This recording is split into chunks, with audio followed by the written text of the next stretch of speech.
আমি জয়নাব বেগম, সহকারী শিক্ষক, রাজাখালী ফাতেমা খাতুন সরকারি প্রাথমিক বিদ্যালয়, রাজাখালী পেকুয়া, কক্সবাজার। আজকে আমার উদ্ভাবনী গল্পের শিরোনাম হলো হলদে পাখির দল গঠন। সম্প্রতি আমাদের উপজেলায় বিজ্ঞ পাখির প্রশিক্ষণ হয়েছে। উক্ত প্রশিক্ষণে অংশগ্রহণ করে হলদে পাখির দল তৈরি করে শিক্ষার্থীদের সুকুমার বৃত্তি বিকাশের একটি বাস্তব ক্ষেত্র উপলব্ধি করেছি। আমার বিদ্যালয়ে আমি হলদে পাখির দল গঠন করেছি। শিক্ষার্থীরা সক্রিয় অংশগ্রহণের মাধ্যমে স্বতঃস্ফূর্তভাবে দলে অংশগ্রহণ করে। প্রাথমিক বিদ্যালয়ের ছাত্রীদের চরিত্রবান, সুশৃঙ্খল, পরোপকারী, আত্মমর্যাদা সম্পন্ন সুনাগরিক হিসেবে গড়ে তোলার ক্ষেত্রে গার্ল গাইডস কার্যক্রম অত্যন্ত গুরুত্বপূর্ণ ভূমিকা পালন করে। প্রাথমিক বিদ্যালয়ে হলদে পাখির কার্যক্রম সম্প্রসারণ করে একে আরও ফলপ্রসূ এবং কার্যকর করে গড়ে তোলা আবশ্যক।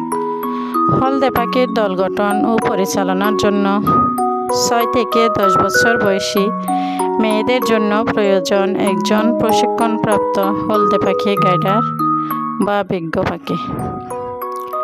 হলদে পাখির মূল মন্ত্র হচ্ছে সাহায্য করা। এরা একে অপরকে সাহায্য করার অভ্যাস ছোটবেলা থেকে গঠন করে। তারা আদর্শ ও নৈতিক গুণাবলী শৈশব থেকে খেলা ও কাজের মাধ্যমে অর্জন করে। হলদে পাখির নিয়ম হচ্ছে হলদে পাখি বড়দের মান্য করে, হলদে পাখি একমত হয়ে কাজ করে। হলদে পাখির 8 দফা কর্মসূচি।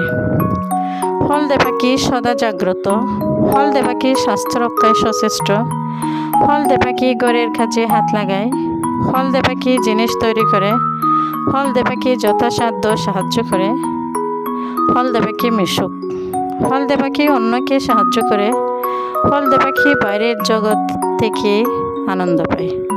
এই 8 দফা কর্মসূচি সম্পূর্ণ করার মধ্য দিয়ে শিশুর গড়ে ওঠে সৎ, আদর্শবান ও নৈতিক গুণাবলী সম্পন্ন দায়িত্বশীল দেশপ্রেমিক ও দেশের সুনাগরিক হিসাবে।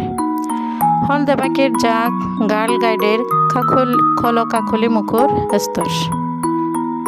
গাইডের অন্য 3টি স্তরের মতো হলদে পাখির জাত তাদের নানা খেলা ও কাজের মধ্য দিয়ে আনন্দ লাভ, অবকাশ যাপন ও মনের বিকাশ ঘটায়।